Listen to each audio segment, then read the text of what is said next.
everyone. I'm Rajarshi Varma. I'm Indian Police Service right now. I'm on leave. That's why I'm teaching. I'll just do a brief introduction of mine. Am I audible? Please come forward.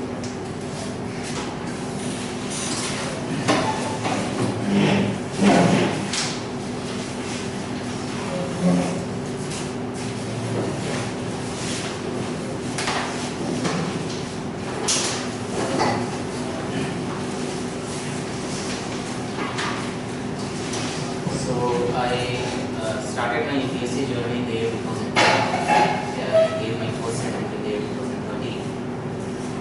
I cracked like UPSC my first attempt in 2014 with a rank of 351.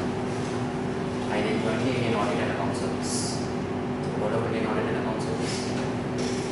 In 2015 again I again cracked UPSC with a rank of 295.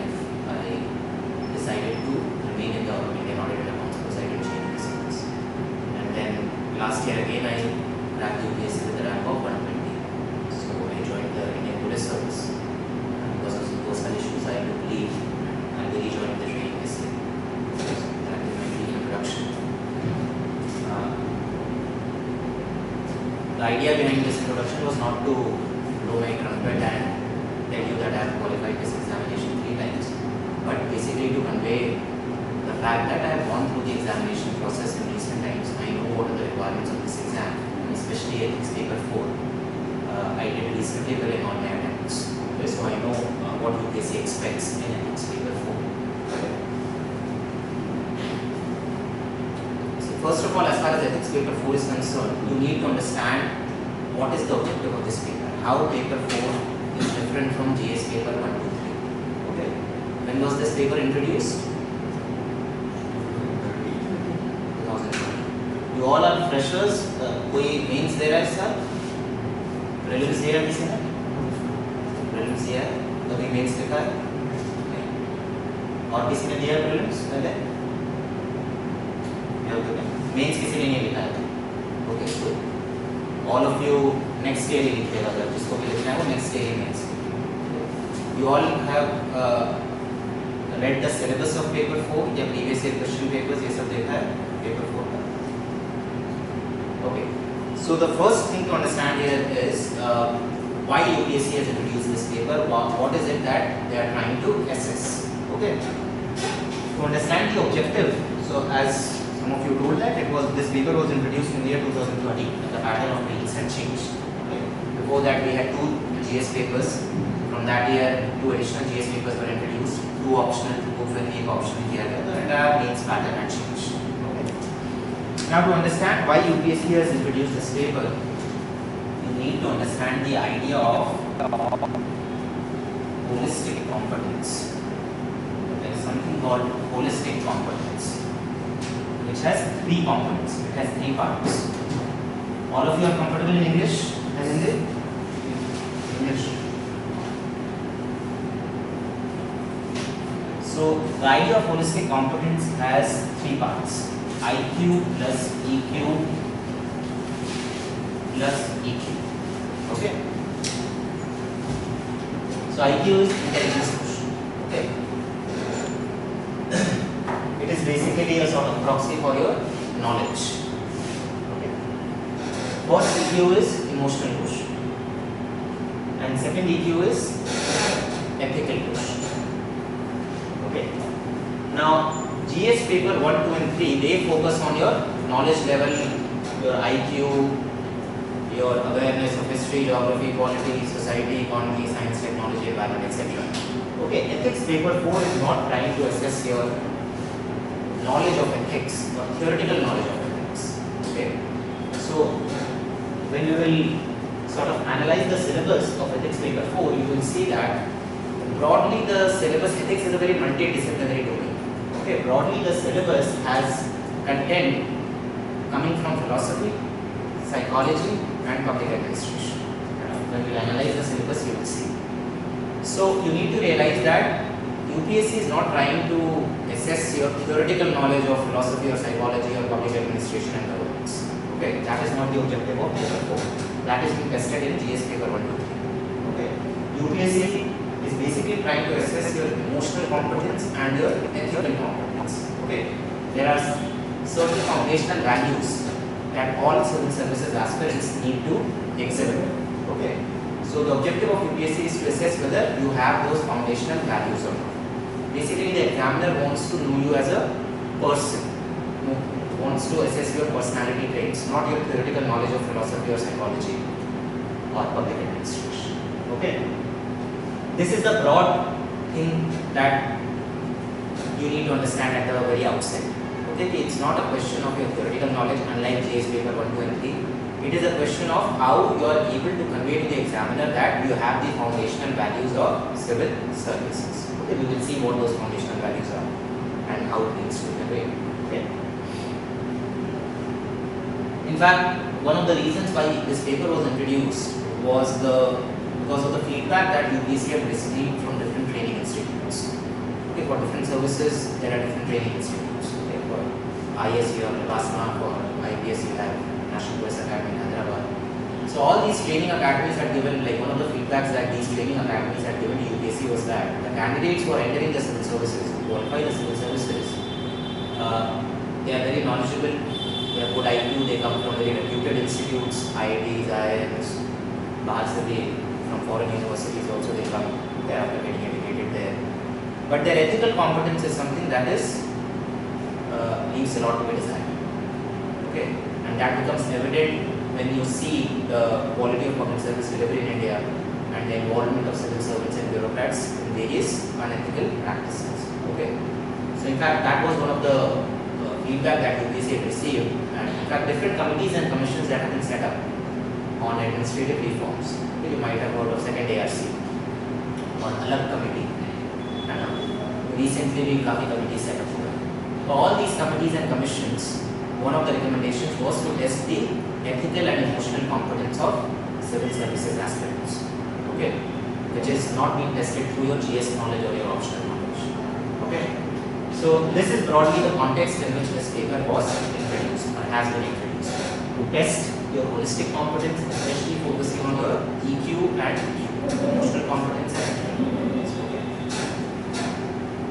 The second thing to understand here is the importance of this paper, importance of GS paper 4. Out of all the GS papers, it is the most important paper. Why? Why ethics is the most important paper out of all GS papers? Scoring. Okay. Anything else? Practical character implications.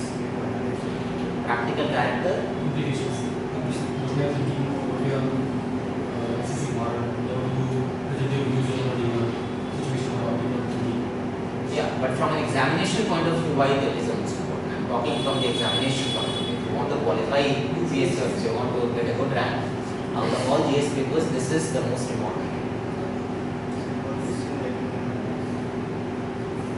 Yeah, that is fine. It is about decision making exams. Syllabus. What about syllabus? The content is less, you see. Schooling. Scoring. Can increase your rank or decide your rank. Yeah, syllabus part, scoring part, these are partially correct, but the more important reason is the range of marks that people get in ethics paper. Scoring is one thing and the range of marks that you get is another thing. So in all other GS papers, the range of marks that qualified people get, I am not talking about those who don't qualify, those who qualify the civil services, those who get a rank. Okay. In GS paper 1, 2 and 3, the range of marks is very less. Mostly, अगर इस साल का अगर बात करें, if you talk about this year, so those who have qualified on an average, they have got marks in the range of say 90 to 110, 115, 120.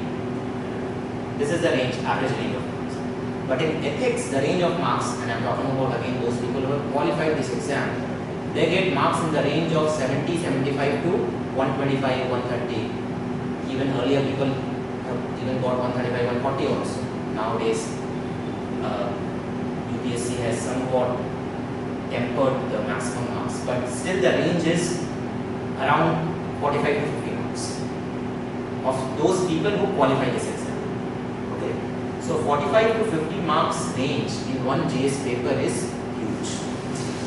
Okay, and what does this range show? Why there is so much huge, like why there is so huge variation in marks among people who qualify? See, they are getting marks in JS paper 1, 2, 3, that's why they are qualified. Or they might have scored in option. But in ethics, again, ethics boils down not to your knowledge, as I have told you. It is your approach and orientation. Okay. I've seen many people get very good marks in JS papers 1, 2, 3, option, etc., but they are not able to score well in ethics because they focus too much on theory. They read too much of theory. Okay.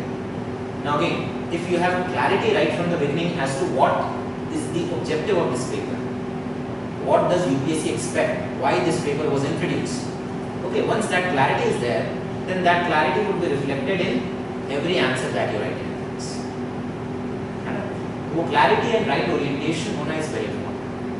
And most of the people are not able to score marks because they don't know what UPSC expect. What is the orientation that is needed to score well. Okay. So that's why once the clarity is there, you are following the right approach, it is very easy. Again, syllabus, you talk about syllabus, yes. In terms of syllabus, in terms of input-output ratio, this paper is the most lucrative. With minimum possible effort, you can score very well. You can easily score 110, 115, you can easily score. Again, if you have the right orientation. And if you don't have the right orientation, then 70, 80 generally you will score. Again, it does not matter how much you have read. Okay. So yes, syllabus is one of the important factors. With least possible effort, you can score the maximum out of all JS papers in this paper. Again, if you have the right orientation. Okay. So these are the few basics which I wanted to discuss before getting into the syllabus and approach this paper. Now, if you analyze the syllabus of the paper, if you have gone through the syllabus of the paper, there are various portions. I have divided the syllabus into 4 parts.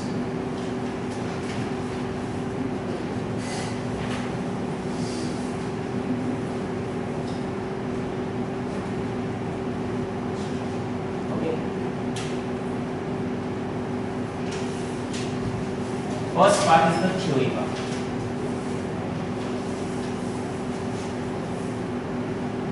So theory part, generally you have to start with the concepts of ethics, morals and values. What is the difference between ethics, morals and values? These are 3 related concepts which we use interchangeably along with examples. Okay. Then we discuss something called fallacies in ethical reasoning. You understand fallacy? What is a fallacy? Fallacy का मतलब पता है?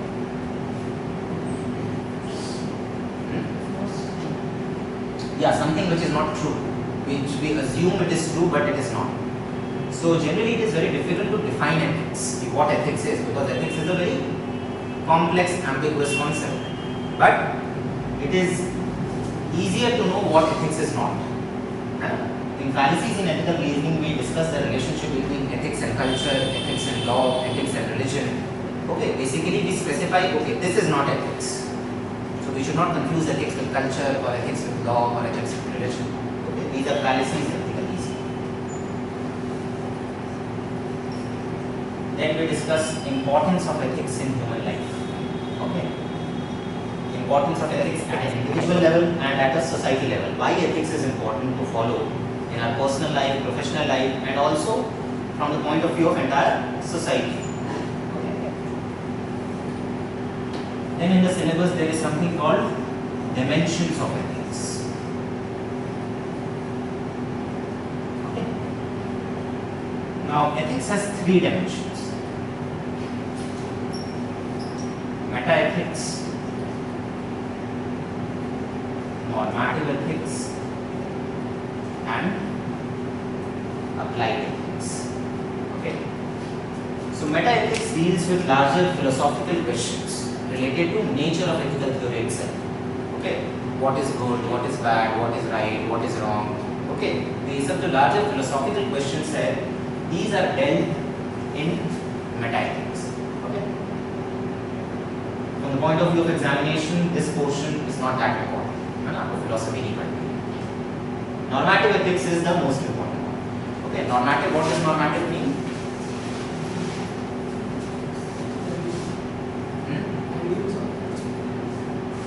Not ideals, but normative basically means passing a value judgment.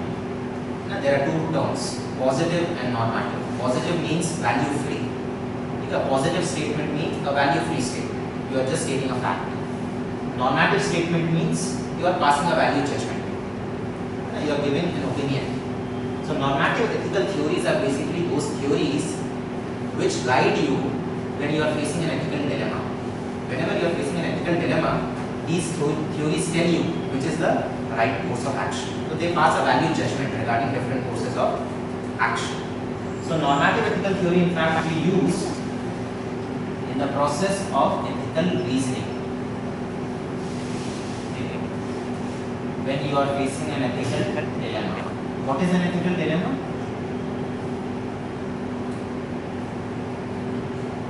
Ethical dilemma, how do you define an ethical dilemma?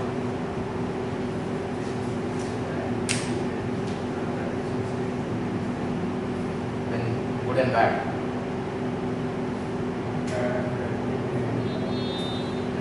It may be bad and lose the between one between two goods. That's very easy, but choose one. Yeah, there's a conflict, you have to choose one thing. But the conflict is not between good and bad. Okay, when there's a conflict between good and bad, you know what is right, what is wrong, what is good, what is bad. Then it's not a dilemma. No, stealing is bad. So when you are facing a dilemma whether to steal or not, it's not an ethical dilemma. The dilemma comes when there is a conflict between two equally important virtues or two equally bad vices, between two goods or two bads. Then the conflict arises, then you have to choose which is the better of two goods or lesser of two evils, or lesser of two bads. Okay, that is an ethical dilemma. So whenever you are facing an ethical dilemma, there are two things that you can do. Either you can use something called moral intuition. Intuition, you understand? Antaratma ki awaaz, whatever your inner voice says. Just using your common sense. In this situation, this value is more important. Okay. However, in life, things would be much more complex. So it is not always possible to come out of the dilemma using your intuition or common sense. So to come out of those situations, we use normative ethical theories, which guide us, which guide our thought, behavior and actions whenever we are facing an ethical dilemma.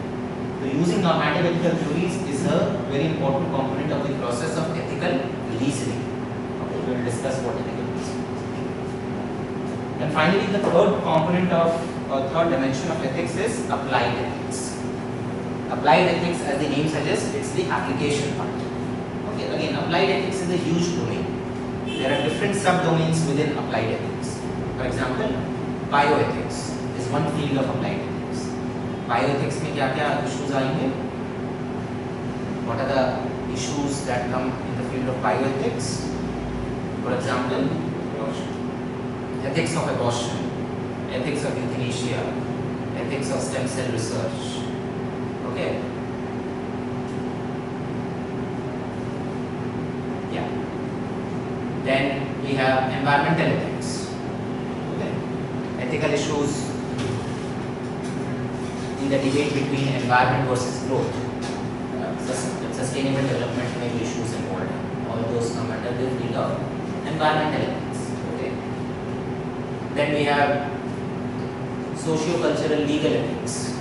Okay, for example, ethics of prohibition, ethics of prostitution, okay, ethics of betting, gambling, ethical issues involved.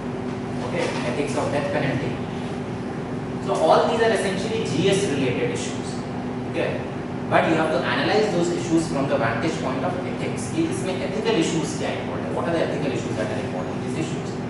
If this question, if this issue comes in paper 4, then it has to be dealt differently as compared to paper 2 or paper 3. The approach has to be different. है ना? So अगर ethics में आता है, if this topic or question comes in ethics, then how it is to be kept. Okay, so we'll discuss some of those issues when we discuss applied ethics. Okay, again, applied ethics is a huge domain. We cannot discuss everything in the class. Okay, we'll be discussing those things which have been in news in recent times. For example, euthanasia has been in news, abortion has been in news, surrogacy, ethics, and what are the ethical issues involved in surrogacy? There is a surrogacy bill that is pending. So we'll discuss those things which have been in news, and for other things, whenever you are reading any GS topic, you will have to sort of think yourself. If this question, if this topic comes in ethics, then how am I going to deal with it? Okay, for example, a refugee crisis going across the world as well as in India. So that a question on refugee crisis can come in paper 2 also as part of IR, in paper 3 also as part of internal security, and in paper 4 also. Again, the approach has to be different. Okay, so whenever you are reading a topic, you need to have that clarity.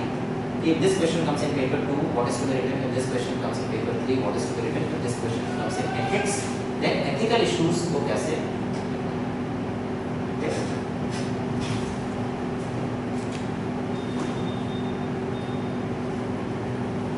Then we will be discussing something called acts of double effects. Okay, so there are certain actions which lead to both positive as well as negative effect. Okay. How to assess the morality of those actions? These are known as acts of double effects. Okay. For example, drone attacks. We have discussed drone attacks. Okay, so drone attack is an example of act of. You are aware of drone attack? What a drone attack is? How are drone attacks? Okay, what are the issues in drone attack? What is it used for? For killing terrorists. It kills civilians. So the positive outcome is capturing or killing of terrorists. The negative outcome is collateral damage in the form of civilian casualty. So it's an example of act of double effect. So how to assess the morality of such actions? Whether it's ethical, unethical. Okay, we'll be discussing those actions as part of acts of double effects. Okay. So these are issues related to ethics, morals and values. The next topic here would be human values. ये theory में ही ये पहला topic था, उसके अंदर ये सब topics थे. The second topic here is human values. Okay. So in human values we will be discussing different kinds of values. Okay, social values, economic values, political values, governance values, environmental values, etc. The importance of those values, and then whether we are facing a crisis in values. We as a society, whether we are facing a crisis in values. Okay. What are the reasons for the crisis in values? And what needs to be done? What are the solutions? Okay. Again, when we are analyzing something such as crisis in values, it has to be analyzed from different dimensions. See again, mains is, as far as mains answer writing is concerned, it is all about presentation. Okay, what you know is not important. I, as an examiner, I don't know what your knowledge level is. What you are able to write in those 3 hours, that is important. So one of the important things that you need to master as far as mains is concerned is writing multi-dimensional answers, highlighting different dimensions of every issue. Okay, for example, when we discuss say crisis in values, we have to analyze the various dimensions of the crisis: socio-cultural, economic, political, environmental, ethical, law and order. Okay, spatial dimension. Spatial means it's a global phenomenon across space. Crisis in values is a global phenomenon. It's not just limited to Indian society or a few countries. Okay, it's a global issue. So we have to highlight various dimensions of the crisis and give relevant examples. Okay, in fact, these things we'll discuss when we discuss like how to write mains answers, how to write answers in GS mains. Okay, those principles are valid not just for ethics paper 4 but also for paper 1, 2, 3, even for your optional. Okay, the principles remain the same. Then focus always has to be on solutions, not just on the problem. Okay, irrespective of the fact whether in the question you are being asked solutions or not, you have to give solutions on your own. चाहे question में आपसे solution मांगा गया हो नहीं मांगा गया हो, it does not matter. You have to give solutions on every topic. Then we will be discussing factors that affect your value system, your ethical orientation. Okay. What are the factors that affect the value system or ethical orientation of any individual? Okay. So my value system are different from your value system. Your value system are different from her value system. Okay. So what are the factors that affect our value system, our ethical orientation, our attitude, how we think, how we act? Okay. There are three sets of different factors. Okay. There are micro level factors, there are meso level factors, and there are macro level factors. Okay. So micro level factors are basically those factors that exist at the individual level. Okay. For example, role of family, educational institutions. Okay. Your individual life experiences. Okay.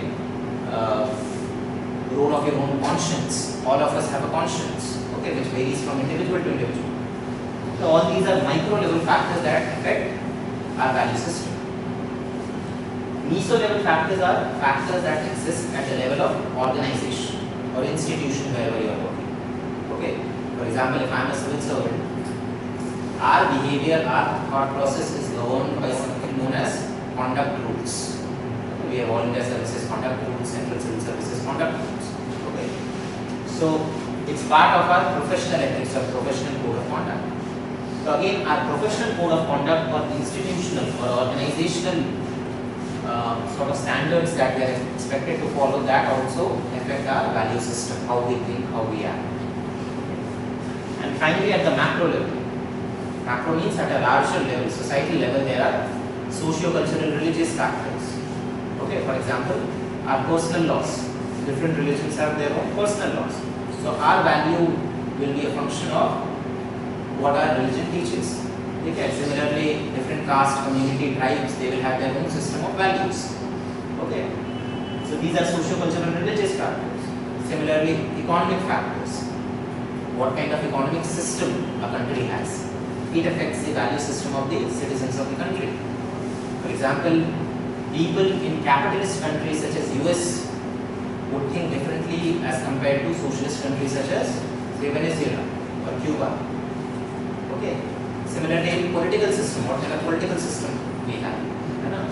So people in democracies, they will have different kinds of political values as compared to people in authoritarian regimes. Okay. So all these are macro level or larger societal level factors that affect the value system, that affect the ethical orientation of individuals.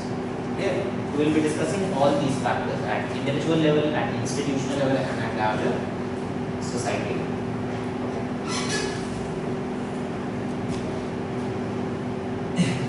Here only we will be discussing as like special focus would be on role of family and education institution, because that is one of the topics in your syllabus. The role of family and educational institutions in inculcating values. Okay, family or education institutions were special focus. Okay.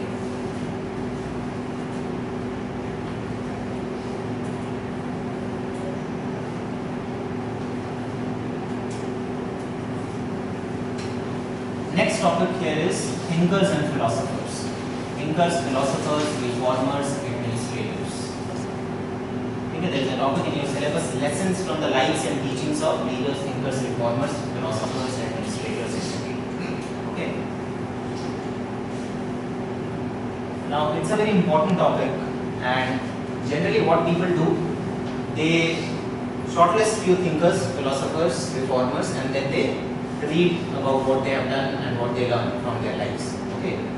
But again, if you go through previous year question papers in UPSC, questions are not generally asked from a specific thinker or philosopher. Okay. The questions won't be asked from Aristotle's theory or Plato's theory or what Vivekananda said, etc. Questions generally focus on a particular value or a theme or an attribute. Okay. So this topic has to be dealt with in two different ways. The first way would be thinker or reformer, administrator, etc., and what we learn from their lives. Okay, from ethics point of view. Again, जब आप thinker पढ़ रहे हैं, there has to be an examination bias. ऐसा नहीं कि when you start reading Aristotle, you don't have to read his entire theory. You have to read only those things which are relevant for ethics. Okay, so there has to be an examination bias. So, in this portion, in the first part, we will be discussing first of all few thinkers: Aristotle, Plato, Cordelia, Gandhi, etc. And then we will discuss what we learn from their lives. Okay, that is the first part. But this is the less important part. The more important part is we will be focusing on certain values or attributes. And then we will be discussing examples from the lives of thinkers, philosophers, administrators, etc. Okay, so there are certain foundational values of civil services or public services. Okay, questions in UPSC generally focus on those values. They do not focus on particular thinker. So we will be focusing on those values. For example, say values of empathy and compassion. Okay. We will take that value and then we will discuss examples from the lives of thinkers, reformers, administrators relevant to that value, so that if any question comes on that value, you can quote those examples. Okay. So this is something which most of the people don't do. They just focus 8-10 thinker वो shortlist करते हैं और उसके बारे में पढ़ लेते हैं. They read about it. Okay, that is not very much useful as far as UPSC is concerned. So we will be doing this. Okay, we will be discussing various examples from the lives of thinkers and administrators. Again, in this topic, generally people ignore administrators, civil servants who have contributed in our nation building process since independence. Even the current lot of IAS, IPS and other civil servants who are doing very well in their respective fields in different states. Okay, so we will be discussing a lot of examples from their lives. And their examples, again, questions won't be asked specifically from their life, but these examples can be quoted, not just in theory part, but also in case studies part. Okay, so we will be discussing a lot of examples related to different foundational values. Okay.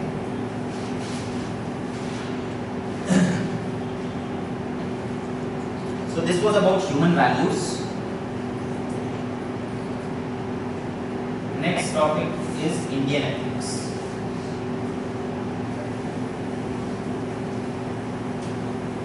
Now, Indian ethics का क्या मतलब है? What we learn from our ancient culture, literature, philosophy, religions, etc. Okay.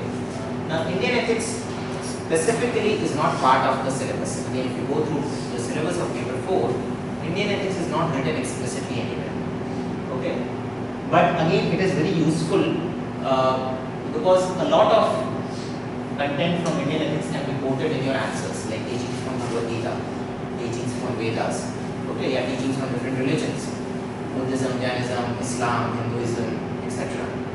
Okay, Bhakti movement, Sufi movement, etc. Okay, these are things which are very useful from an examination point of view. They can be quoted at a lot of places, again, not just in theory part, but also in case studies part. Okay. So generally Indian ethics is something which people do not read as part of paper 4 ethics, but is very useful from an examination point of view. Okay. Next we have emotional intelligence. Concept of emotional intelligence. Okay. So here, apart from the theory part, most of the focus would be on the application part. Okay. Apart from reading what is emotional intelligence, what are the components of emotional intelligence, the application of emotional intelligence in personal life, in professional life, and in governance. Special focus always has to be on governance and administration. Okay. Why is emotional intelligence important in governance? For a civil servant, why emotional intelligence is really important? Okay. So we will be focusing on the application part and on examples.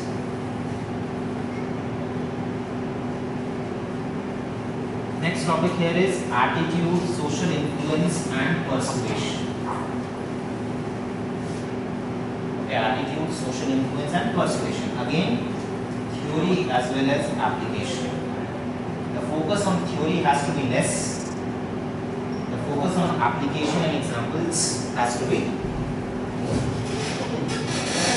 So again, here our focus will be on how to bring about attitudinal change, how to bring about behavioral change. Because as a civil servant, as a public servant, you will be required to bring about attitudinal change in the people, not just within your own organization, but also around you, in the larger society around you.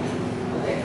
For example, say if you are the DM of a district, okay, you will be required to bring about behavioral change, attitudinal change in the people of your district, so that say they do not defecate in the open.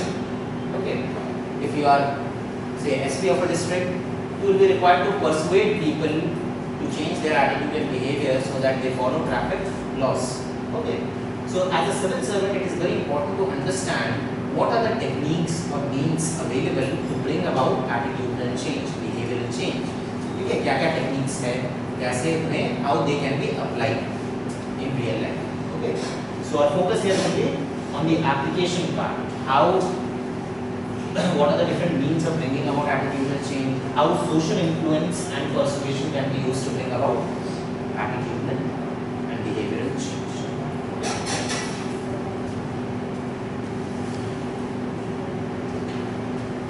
Next topic here is ethics in private sector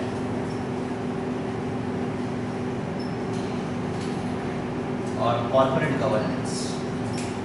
Ethics in private sector can also be called corporate governance. Okay. So basically, in recent times, the role of private sector has increased in our development and governance process, especially after the economic reforms. Okay. And with increasing role and importance of private sector, incidents of corporate wrongdoings have also increased. Corporate misdemeanors, corporate scams, scandals, etc. काफी बढ़ गए हैं. Recently, we Nirav Modi scam हुआ था. Okay, we had the great financial crisis of 2008-9. Okay, there were so many scams and scandals. India में सत्यम scandal हुआ, stock market scams हुए हैं. बाहर के countries में भी there are a lot of scams and scandals have taken place. Okay, so in the context of these rising incidents of corporate wrongdoings, we need a separate and a strong ethical framework for the private sector, okay, or a strong corporate governance framework for the private sector. So here we will be discussing what is the present framework that exists in India, present corporate governance framework that exists in India, what are the issues and what reforms need to be undertaken. Focus always has to be on reforms and solutions. All of us know what the issues are, what the weaknesses are, but focus always has to be on reforms and solutions. The next topic in theory part is ethics in IR, ethics in international relations, ethics in international affairs. Okay. So again, the first thing to understand here is how IR, how international affairs is different from domestic affairs, and why we need a separate ethical framework for international affairs. Okay. Once we have that clarity, then we will be discussing few fundamental theories or few basic theories in IR. Okay, we have theories such as realism, idealism, principled realism, etc. And then we will be focusing on the application part. Okay, the applied part of ethics in IR. Okay, applied part में क्या क्या आता है? So again, the application part of ethics in IR can be divided into different subdomains. So we have something called quality or security related issues. Within ethics in IR, we can have quality or security related issues, or we can have economy related issues, economy or finance related issues, or we can have environmental issues, environment related issues. Okay. So when we are discussing the applied part of ethics in IR, we'll first discuss topics related to quality or security. For example, ethics of war. What are the ethical issues involved in war? What are the ethical issues involved in R2P, responsibility to protect? You have heard of this term, R2P, responsibility to protect. What is it?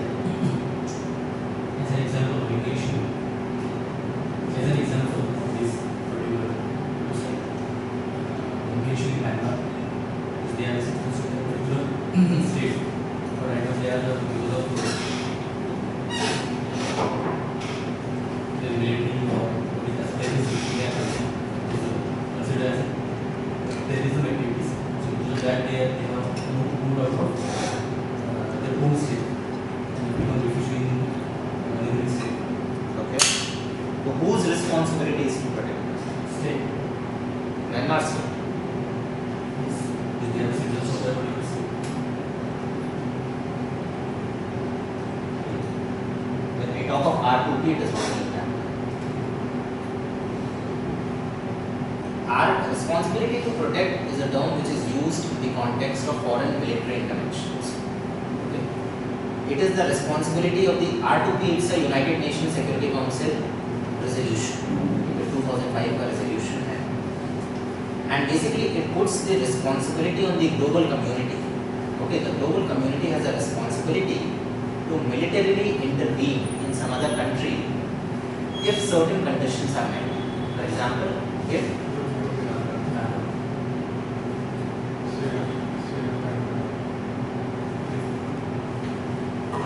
entity NATO, okay, peacekeeping is a different term. यहाँ पर if say ethnic cleansing is taking place or mass genocide is taking place, human rights violations are taking place, ठीक है, then the global community can intervene militarily. Okay, so as you told, what happened in Afghanistan or Iraq or Sri Lanka, there are so many examples. So what is the major ethical issue in these foreign military interventions? What is the issue here? Sovereignty. It's a violation of, see, international relations is based on respect for sovereignty of all nations, irrespective of their size or status. Okay. And when you intervene militarily in some other country, it's a violation of the sovereignty of that country. Okay. So again, we will be discussing circumstances and situations in which such foreign military interventions can be ethically justified. Okay, there are certain conditions. If those conditions are satisfied, only then such foreign military interventions can be justified. Okay,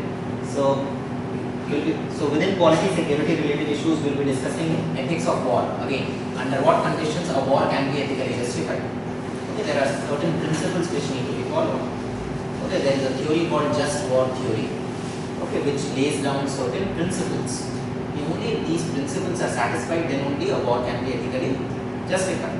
Similarly, for foreign military interventions also, we have similar conditions and principles. Okay.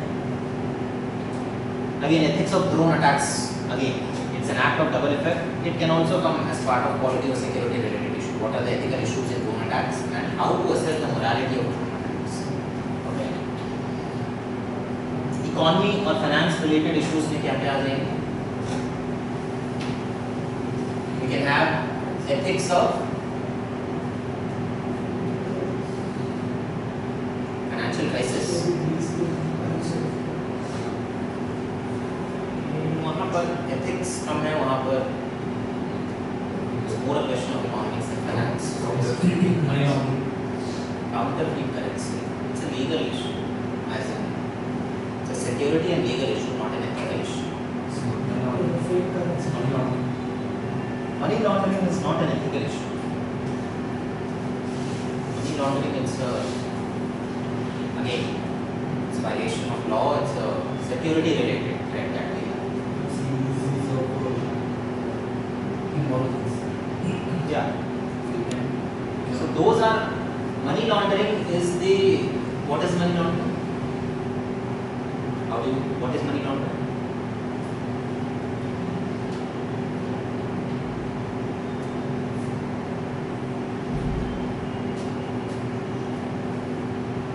Money laundering is basically laundering your money. Laundering में देते हैं अपना कपड़े साफ करने के लिए. So laundering your black money to make it white. That is money laundering. Okay. It's a legal. Again, you need to make a distinction between ethics and law. It's a legal issue. It's a security related issue. Money laundering is the precursor to any crime. So terrorism, organized crime, for any crime you need to launder money because the money that is involved is not white. Money laundering is a separate issue. Indirect taxation. Indirect taxation. What about indirect taxation? Taxing everyone equally. So that happens in direct taxation. Okay, indirect taxation, the Round tripping, shell corporations, money laundering, all these are not exactly ethical issues. These are all legal, technical issues. Issues which are handled by the nation, application of corporate activities or spreading our network systems. Yeah, on similar lines. China is doing like evaluation of currency. Yeah. So yeah, those things, the manner in which say international trade negotiations take place. You have heard of Doha Development Round? या FTAs या WTO negotiations भी जो होते हैं, ठीक है?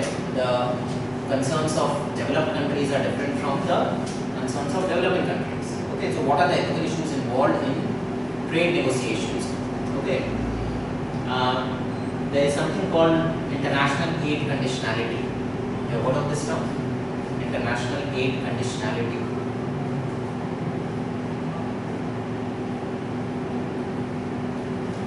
So if you read world history, post Second World War II world history, so after World War II, the world was divided into two blocks. The Cold War started. One block was led by USA and the other block was led by Soviet. And both these countries, they wanted to attract the newly independent developing countries. After World War II, a number of developing countries had become independent. Colonialism ended and a number of countries became independent. So both these blocks, both these countries, USA and Soviet Union, they wanted to attract the newly independent developing countries in their respective blocks. And one of the techniques or one of the instruments that they used was giving loan and aid to them. So from 50s to 70s, if you read development administration, this phase in the period of development administration in different countries is known as loan and aid led development.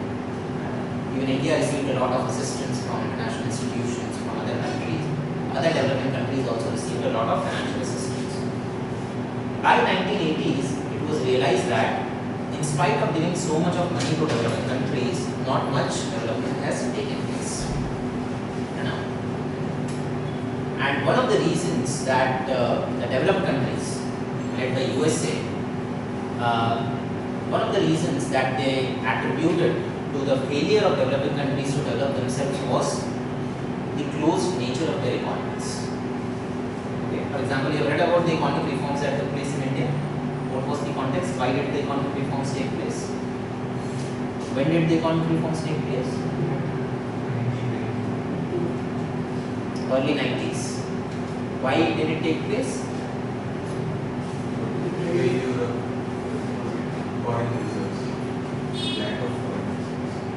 Foreign exchange crisis. So World Bank conditionality.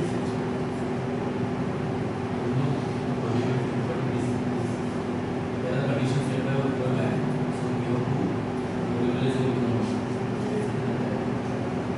Not World Bank. What is the difference between World Bank and IMF? These two are the written institutions.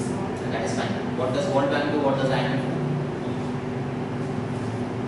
So it wasn't a condition by World Bank per se, more by IMF. Okay.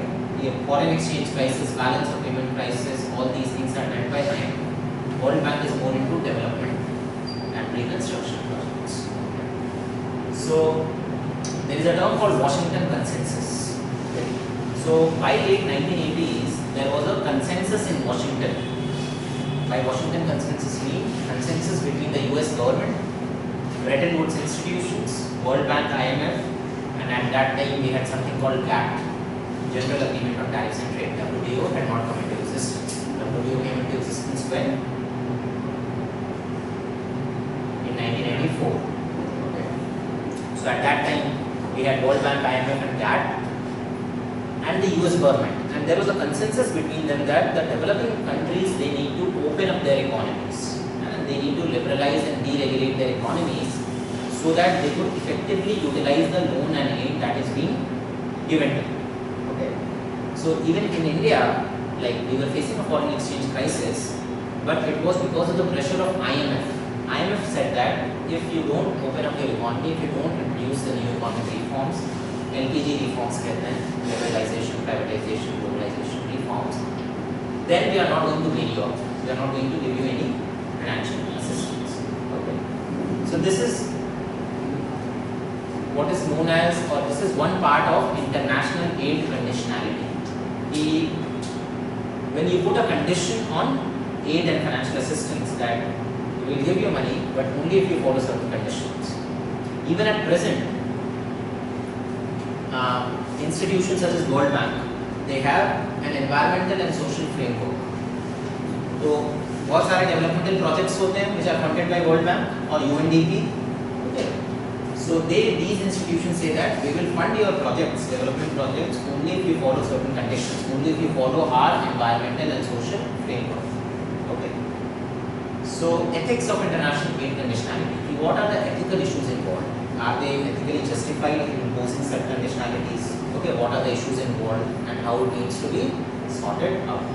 Okay, so that is one example of economy of finance related issue. Ethics of international aid conditionality. Okay. Similarly, ethics of economic sanctions. इस पर economic sanctions impose किया गया है अभी? Iran, North Korea, even Russia. So again, what are the ethical issues involved in such sanctions? Under what conditions can these sanctions be justified? International trade negotiations, I have already told you. Again, there are various issues in international trade negotiations, various ethical issues. Okay. There are concerns of developing countries, there are concerns of developed countries, how they need to be reconciled and balanced. Ethics of IPR, intellectual property rights, ethical issues related to IPR is again one area which has been in news in recent times. It has been in news, IPR. In India, which sector is very important as far as IPR is concerned? Pharmaceutical sector. Pharmaceutical sector. I think one or few years back, a Supreme Court judgment had also come. Okay. We will discuss basically the branded companies, the branded foreign companies, they were accused of indulging in evergreening of patents. Generally, you get a patent for a term of 20 years. Evergreening means you keep on renewing the patent.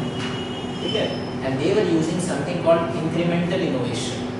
They just they used to make small changes in their product, minor tinkering in their product, and then they used to again apply for renewing their patent. Okay. So the Supreme Court said that such evergreening of patents on grounds of incremental innovation cannot be allowed. Okay. And the generic drug manufacturing companies, they were given the right to manufacture drugs in larger public interest. So we will be discussing such things in ethical issues related to IPR. Okay. Then environmental related issues. Environmental issues. For example, ethics of climate change. What are the ethical issues involved in climate change? When climate change negotiations take place, okay, what are the concerns of developing countries? What are the concerns of developed countries? What are the ethical issues involved? So all these things we will be discussing as part of ethics in IR, ethics in international relations, ethics in international affairs. Okay.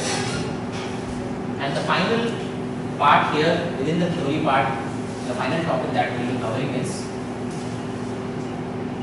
ethics in public and private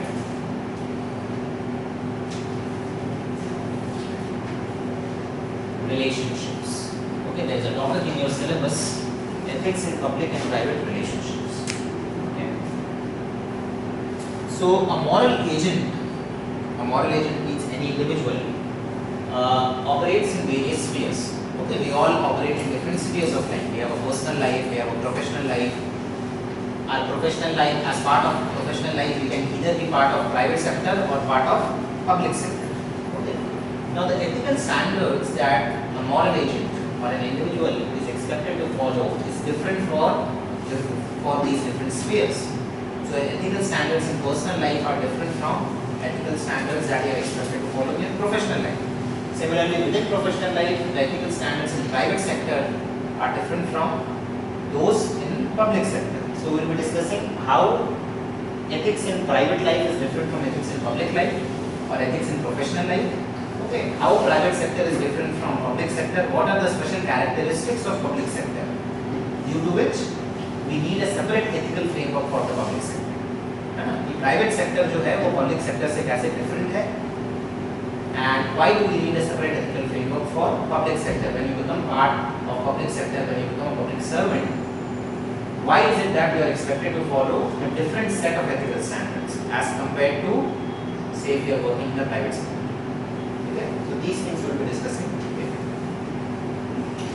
This is the first part of the syllabus. ये सारा theory part है. Concepts related to ethics, morals, values, then human values, thinkers, philosophers, administrators, Indian ethics, emotional intelligence, attitude, social influence, persuasion, ethics in private sector, ethics in IR, and ethics in public and private relationships. है ना? ये पहला module है syllabus का, which is the theory part. Now, if you analyze this theory part, most of the topics are either from philosophy or psychology. So, ethics, morals, values, fallacies, okay, dimensions of ethics, meta-ethics, normative ethics, applied ethics, all these are topics in philosophy. Philosophy optional का जब देखिएगा आप syllabus तो ये सब आप करेंगे. Okay, then when we talk of emotional intelligence, attitude, social influence, persuasion, these are all topics of psychology. Psychology optional में आप पढ़ते हैं attitude, social influence, persuasion, emotional influence, etc. Okay. Now most of the people what they do, they start reading philosophy and psychology. They start reading too much of theory. You need to understand what are the requirements of GS paper 4. You don't have to read for philosophy or psychology optional. You don't have to go into the details of theory of emotional intelligence, attitude, or social influence. So you have to read. There has to be an examination bias. Okay, paper 4 ethics के लिए how much I have to read, how much theory I have to read, and how much applied part I have to read. Okay, the focus has to be more on application and examples rather than theory. Okay, so again you need to be very careful while reading this portion because there are a number of books and material that is available full of theory which is not relevant for ethics paper 4.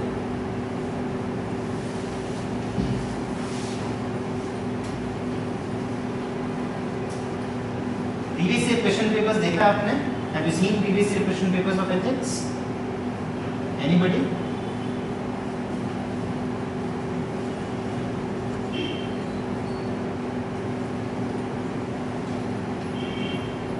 Out of all the GS papers, ethics paper 4 is the lengthiest paper. Okay. So again, paper has two parts. One is theory part, other is case studies. If you go through the theory part, previous year question papers, you will find there are 10 markers, 10 marker questions or 12 and a half marker questions, and each question will have 2 or 3 subparts. Very lengthy questions, and then you are expected to write the answer in just 100 words or 150 words maximum. Okay, so there is no point reading too much of theory because you won't be able to write that. Are you understanding? 100 words, 150 words, there is very limited thing that you can write. Okay, so read as much as you can write in the examination. Okay, you won't get marks for what you know, you will get marks for what you write. And for writing 100 words, 150 words, you won't need to do research on it. You will be wasting your time. You might become a scholar, but you won't get good marks. So try to understand what are the requirements of this exam, how much you need to study. See, in UPSC, what not to study is more important than what to study. एक बार अगर वो judgment if you are able to develop, this is not relevant. This is for this topic I need to read this much only. Once you are able to develop that judgment and discretion, then life will become easier for you. Otherwise, you will keep on reading everything. जो सामने दिखेगा सब पढ़ने लगेगा. There is no end to it. So we will be discussing these things and we will discuss different topics. The second part or the second module of the syllabus is the governance part. This is the more important one. governance part में we will start with the idea or discussion on governance, how governance is different from good governance. So basically we will be discussing the concepts of governance, good governance, components of good governance. Okay. We will be discussing what we mean by ethics in governance or good governance reforms. जब हम लोग good governance reforms का बात करते हैं तो what all does it include? When we talk of ethics in governance, what all does it include? You must have heard of governance. Governance पढ़ा होगा, सुना होगा. How is governance different from government? What is the difference between government and governance? बताओ. Function and capability to serve governance. And government means the people who used to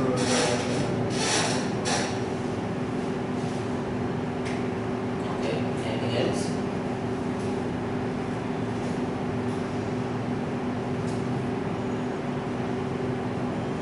Okay. Our Prime Minister keeps on talking about minimum government, maximum governance. What does it mean? small cabinet. Facilitation of services.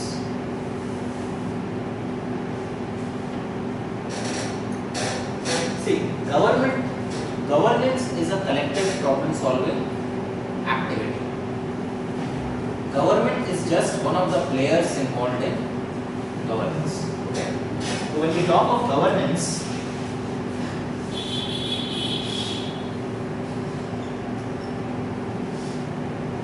by default it means network governance. Governance का मतलब ही होता है network governance. Network governance का क्या मतलब है? That there are multiple players, there are multiple stakeholders involved in achieving the objectives of inclusive and sustainable development. Okay, they have a common objective. Government is one of the players.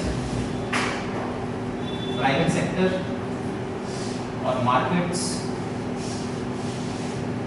are another player. Civil society. Okay, civil society which includes NGOs, citizens groups, etc. They are also one of the stakeholders in governance. Media is another stakeholder. Then we have international institutions, World Bank, IMF, UNDP, Asian Development Bank. So all these players are involved in achieving the objectives of inclusive and sustainable development. This process is known as governance. When different stakeholders, different players, they cooperate and collaborate with each other to achieve the objectives of good governance or to achieve the objectives of inclusive and sustainable development. That process or phenomenon is known as governance. Government is just one of the players in governance. So governance can exist even without government. Okay. So again, if you read about India's economic development history post independence, what kind of economic development model we adopted after independence? Mixed economy. Mainly state controlling the commanding heights of the economy. There was public sector monopoly in different fields. So in theory we had a mixed economy, but the role of private sector was very limited. There was public sector monopoly in different fields. We had something called license quota arbitrage system. Okay, and the role of private sector was very limited. Okay, so this development model is known as state-led model of development and bureaucracy-led model of governance. And there was bureaucratic monopoly over public service delivery. Okay, so we had state-led model of development and bureaucracy-led model of governance. This was the model that we followed from 50s to 80s.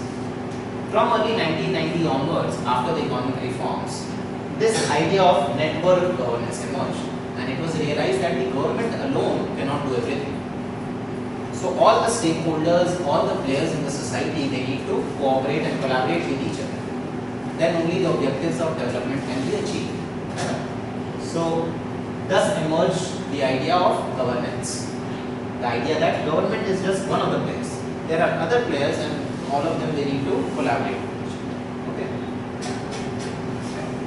So we'll be discussing about governance. How is governance different from good governance? And आजकल good governance में you must be reading about or you must be listening in debates and discussions. Good governance reform. Okay. See, when we talk of good governance reform, it includes multiple reforms. Okay, जब good governance का हम बात करते हैं, ethics in governance का बात करते हैं, और when we say that we need to introduce good governance reforms, what does it include? It includes reforms in different institutions of our democracy. See, a democracy is about institutions. Which is the most important institution in a democracy? In a multi-party parliamentary democracy, we are a multi-party parliamentary democracy. सबसे important institution क्या होता है?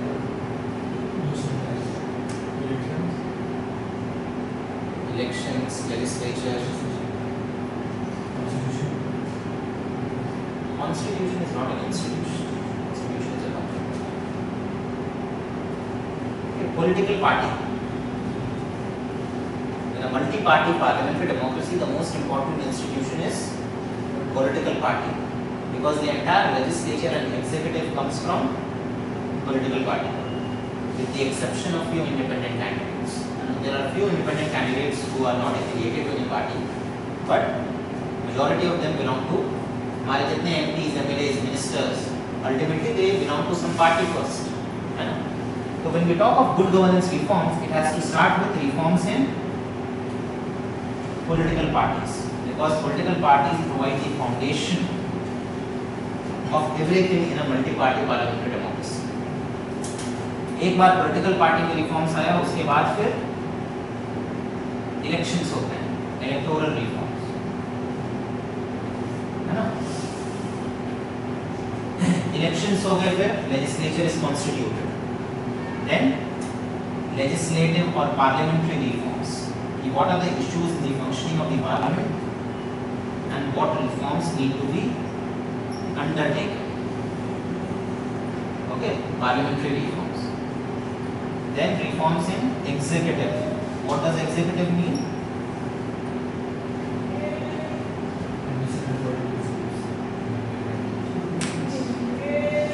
Yeah, anything which is not part of legislature and judiciary. There are three organs of the state: legislature, executive, and judiciary.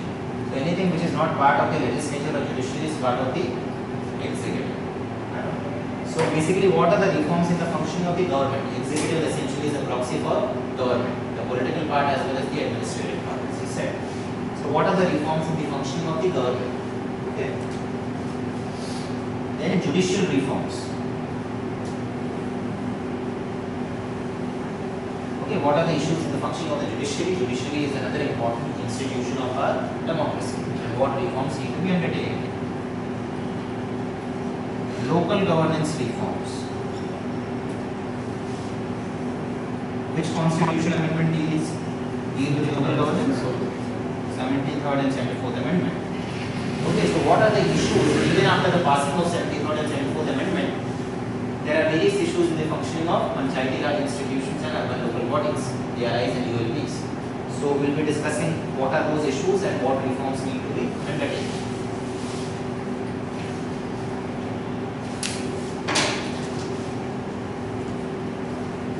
Then reforms in civil services, which includes your police. Now, civil services is also part of the executive, but we deal with civil services separately. Okay, because again, civil services is one of the most important institutions in our democracy. Okay. Apart from this, there are other reforms such as reforms in regulatory bodies. Again, regulatory bodies are also very important institution of our democracy. Regulatory bodies में क्या issues हैं और क्या reforms चाहिए? Finally, we have reforms in other institutions such as media, civil society organizations, etc. Okay, these are also important institutions of a democracy: media, civil society organizations, etc. So when we talk about good governance reforms, it includes reforms in all these institutions of our democracy. Okay, and these reforms are very important not just for paper 4 but also for paper 2. Okay, the governance part of paper 4 has a lot of overlapping with the governance part of paper 2. Paper 2 में भी बहुत सारे topics similar से, for example, role of civil services in a democracy, issues related to transparency, accountability, e-governance, etc. ठीक है, तो ये जो portion, जो governance वाला जो portion है, it is very important for paper 2 and not just for paper 2, for essay, for interview. Every few years, some essay comes on governance, some topic related to governance. Even in the interview, many of the questions are asked from governance, civil services, good governance reforms, etc. Okay, so it is a very important topic not just for paper 4, for paper 2, essay as well as interview. So do not judge the importance of this topic on the basis of how many lines are there in the syllabus. Syllabus में बस 3-4 लाइनें होंगी, but अगर आप questions, if you analyze the questions in paper 2 and paper 4, a number of questions come from this topic. Okay. Out of all these institutions, our special focus will be on civil services. Okay, because from an examination point of view also a lot of questions come from civil services, and again you are a civil services aspirant, so you should know what is the nature of our civil services, what are the issues, what are the strengths and weaknesses, and what are the reforms that need to be undertaken. Okay, so we'll be discussing all these reforms, but our special focus will be on civil services reforms. Civil services reforms will contain reforms to bring about transparency, accountability and citizen centricity. How to make our administration, our civil services more transparent, more accountable and more citizen centric. Okay. All those reforms we will be discussing when we discuss civil services. And the last part that we will be covering in the governance part is probity in governance and corruption. ये probity in governance का क्या मतलब होता है? What does it mean? And corruption. Again, corruption is a very important topic for paper 4, for paper 2 and for essay also. Every 2 years, again some essay comes on corruption. So we will be dealing with corruption in a very detailed manner, not just superficially. What are the reasons, different kinds of corruption, reasons for corruption, again multi-dimensional reasons, historical factors, socio-cultural factors, economic factors, political factors, etc. And then solutions. Again, solutions have to be multi-dimensional again. Okay. So broadly, the solutions or reforms to deal with corruption fall in 3 categories. Promotional measures, punitive measures and preventive measures. Okay, when we talk of corruption and how to deal with corruption, broadly there are 3 kinds of solutions or 3 kinds of measures and reforms that need to be undertaken. Promotional reforms, promotional measures, punitive measures and preventive measures. Promotional measures mean those steps that need to be taken to strengthen the ethical fiber of the society, to bring about attitudinal and behavioral change in the people. Because corruption is essentially an attitudinal or a behavioral issue. So सबसे पहले you have to strengthen the ethical fiber of the society. You have to take steps to bring about attitudinal and behavioral change. Even after bringing about attitudinal and behavioral change, or at least making an effort to bring about attitudinal and behavioral change, there would be people who would commit illegal and unethical acts. So to deal with those people, we need punitive measures. Punitive का क्या मतलब होता है? Punishment. So basically, those people who are